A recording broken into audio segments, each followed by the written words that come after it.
Welcome to 5 minute school. আশা করি সবাই ভালো আছো, সুস্থ আছো। তো আজকে যে বিষয়টা নিয়ে আমাদের ভিডিওটার উপস্থাপন, সেটা হচ্ছে তোমরা প্রত্যেকে জানো যে এনভায়রনমেন্টাল স্টাডিজ বা পরিবেশবিদ্যা হচ্ছে আমাদের এখনকার কম্পিটিটিভ এক্সামগুলোর একটা গুরুত্বপূর্ণ বিষয়। আর প্রতিটা কম্পিটিটিভ এক্সামে সায়েন্স পার্টে এনভায়রনমেন্টাল স্টাডিজ বা পরিবেশবিদ্যা থেকে প্রশ্ন থাকবেই থাকবে। আমরা এই বিষয়টাকে মোটামুটি একটু অ্যাভয়েড করে যাই, যে কারণে খুব একটা স্কোর করতে পারি না।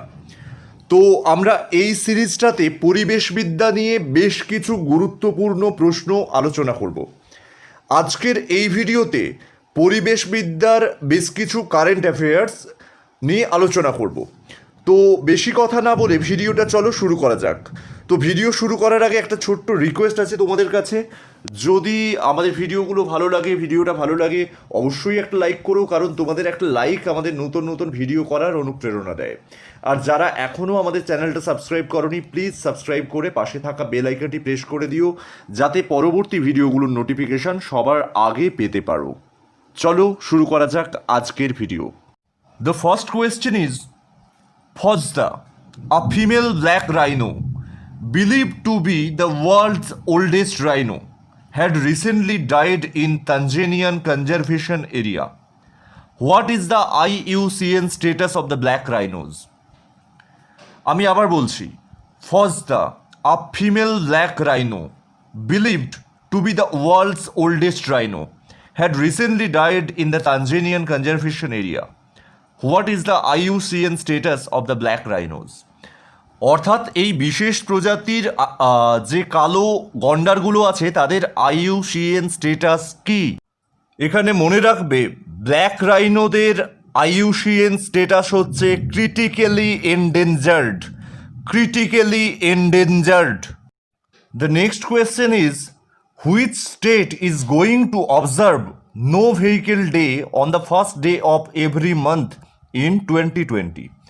অর্থাৎ কোন রাজ্যটি তার প্রতি মাসের 2020 সালের প্রতি মাসের প্রথম দিনটা নো ভেহিকেল ডে হিসেবে পালন করছে? সঠিক উত্তরটা হয়ে যাবে রাজস্থান। রাজস্থান রাজ্য 2020 সালের প্রতি মাসের প্রথম দিনটা নো ভেহিকেল ডে বা যানবাহন ছাড়া দিবস হিসেবে পালন করছে পরিবেশ সুরক্ষার জন্য। Next is Bhitarkanika national park. Bhitarkanika national park sometimes scene in news situated in which Indian state? অর্থাৎ ভিতরকণিকা জাতীয় উদ্যান মাঝে মাঝেই যেটাকে খবরে দেখা যায় বা খবরে প্রকাশিত হয়, সেটা কোন ভারতীয় রাজ্যে অবস্থিত? অর্থাৎ কোন রাজ্যে ভিতরকণিকা ন্যাশনাল পার্ক অবস্থিত? দেখো, এই ভিতরকণিকা ন্যাশনাল পার্ক এটা হচ্ছে ওড়িশা রাজ্যে আছে, তাহলে এটা ওড়িশা রাজ্যে অবস্থিত। Next question is, according to the recent IMD report, which state had the highest number of deaths due to unusual weather conditions? According to the recent IMD report, which state had the highest number of deaths due to unusual weather condition? অর্থাৎ IMD report অনুযায়ী কোন রাজ্যে unusual আবহাওয়ার জন্য মৃত্যুহার সবথেকে বেশি? দেখো, এই IMD কথাটার অর্থ হচ্ছে Indian meteorological department. Indian meteorological department. আর এটা রিপোর্ট অনুযায়ী বিহার হচ্ছে সেই রাজ্য যেখানে আনইউজুয়াল ওয়েদার কন্ডিশনের জন্য মৃত্যুহার সব থেকে বেশি। Next question is, recently 146 Irrawaddy dolphins were spotted in Chilka Lake. Where is the Chilka Lake situated? অর্থাৎ রিসেন্টলি 146টা ইরাওয়াড়ি ডলফিন দেখা গেছে চিল্কা লেকে। এই চিল্কা লেকটা কোথায় অবস্থিত, মানে কোন রাজ্যে অবস্থিত? এটা ভীষণ সহজ এবং গুরুত্বপূর্ণ একটা প্রশ্ন। এর সঠিক উত্তর হচ্ছে ওড়িশা। তোমরা জানো চিল্কা লেক ওড়িশা রাজ্যে অবস্থিত। Which major tech company recently announced that it has planned to cut more than half of its carbon emission across its supply chain by 2013?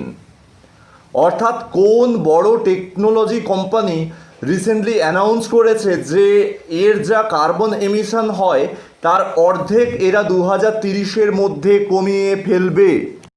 কোম্পানির নাম হচ্ছে মাইক্রোসফট। মাইক্রোসফট কোম্পানি রিসেন্টলি এটা অ্যানাউন্স করেছে। এবং তোমরা এখানে মনে রাখবে মাইক্রোসফটের চিফ এক্সিকিউটিভ কিন্তু একজন ভারতীয়, যার নাম হচ্ছে সত্য নাদেলা। দ্য মৌনা কেয়া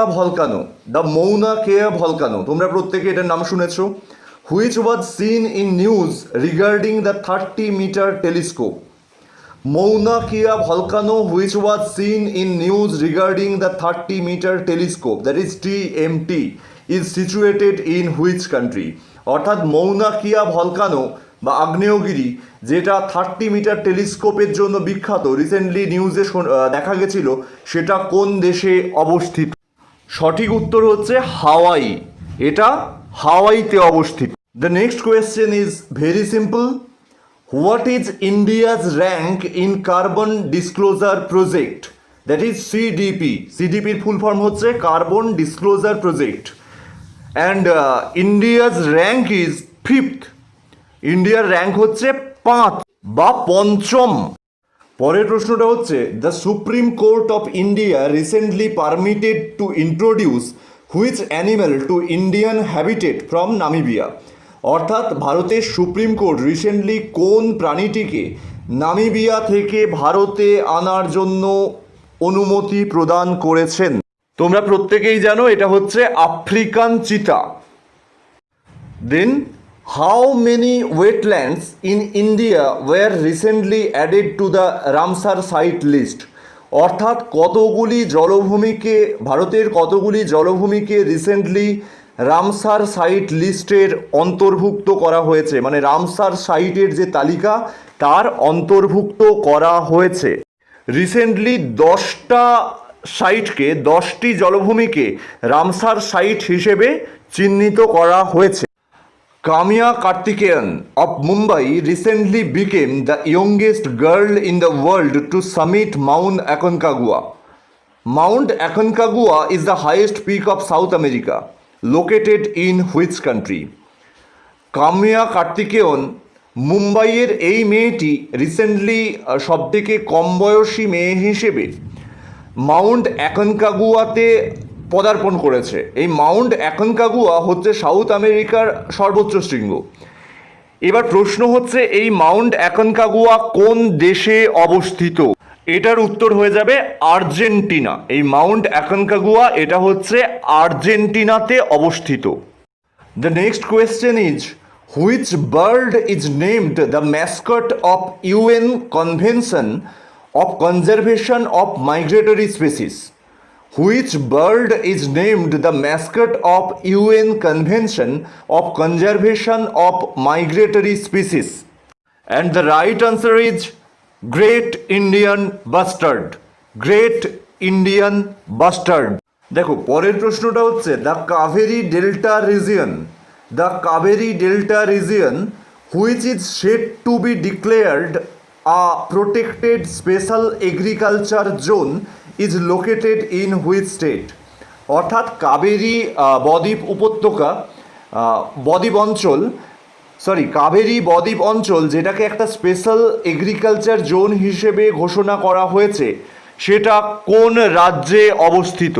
দেখো এই কাবেরী ডেল্টা রিজিয়ন এটা হচ্ছে তামিলনাড়ুতে অবস্থিত, এটা একটু মনে রাখবে। The next question is Velvargia Bartholomaei which was seen in news recently belongs to which species? অর্থাৎ ভেলভার্জিয়া বার্থালোমেয়াই যেটাকে রিসেন্টলি খবরে দেখা গেছে, এটা কোন প্রজাতির অন্তর্ভুক্ত? অর্থাৎ ভেলভার্জিয়া বার্থালোমেয়াই এইটা কোন প্রজাতির অন্তর্ভুক্ত? সঠিক উত্তর হচ্ছে লিজার্ড। এটা লিজার্ড প্রজাতির অন্তর্ভুক্ত। পরের কোয়েশ্চেনটা হচ্ছে ইন্ডিয়াজ ফার্স্ট কমার্শিয়াল লিকুইফাইড সিএনজির পুরো নাম তোমরা জানো, compressed natural gas bus was launched in which state? অর্থাৎ ভারতবর্ষের মধ্যে প্রথম কোন রাজ্যে বাণিজ্যিকভাবে লিকুইফাইড সিএনজিতে চালিত বাস শুরু করা হয়েছে বা চালু করা হয়েছে? বাণিজ্যিকভাবে সিএনজিতে চালিত বাস চালু করা হয়েছে ভারতবর্ষের মধ্যে প্রথম কেরালা রাজ্যে। কেরালা রাজ্যে। The next question is, which tri-state sanctuary has been declared as eco-sensitive zone or ESZ recently? অর্থাৎ তিনটি রাজ্যে অবস্থিত কোন সংরক্ষণ কেন্দ্রটিকে রিসেন্টলি ইকো সেন্সিটিভ জোন হিসেবে ঘোষণা করা হয়েছে? সঠিক উত্তর হচ্ছে national Chambal sanctuary. National Chambal.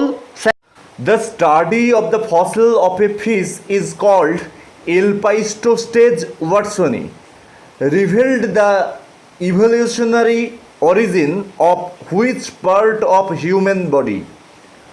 The correct answer is hand. The correct answer is hand. No more today. আজকে এখানেই শেষ করছি, ভিডিওটা আর বড় করছি না। আশা করি প্রশ্নগুলো তোমাদের জন্য খুব উপযোগী হবে এবং তোমাদের মনে রাখার জন্য ভীষণ উপযোগী হবে, এবং পোস্ট কোভিড সিচুয়েশানে যেখানে এনভায়রনমেন্ট বা পরিবেশটাকে ভীষণ গুরুত্ব দেওয়া হবে, সেখানে এই প্রশ্নগুলো থেকে তোমরা কমন পাবে বলেই আমি বিশ্বাস করি। ভালো থেকো, সঙ্গে থেকো, আর প্লিজ বন্ধুদের সঙ্গে যতটা পারো ভিডিওটাকে শেয়ার করো, আর ভালো লাগলে অবশ্যই একটা লাইক করো। ধন্যবাদ।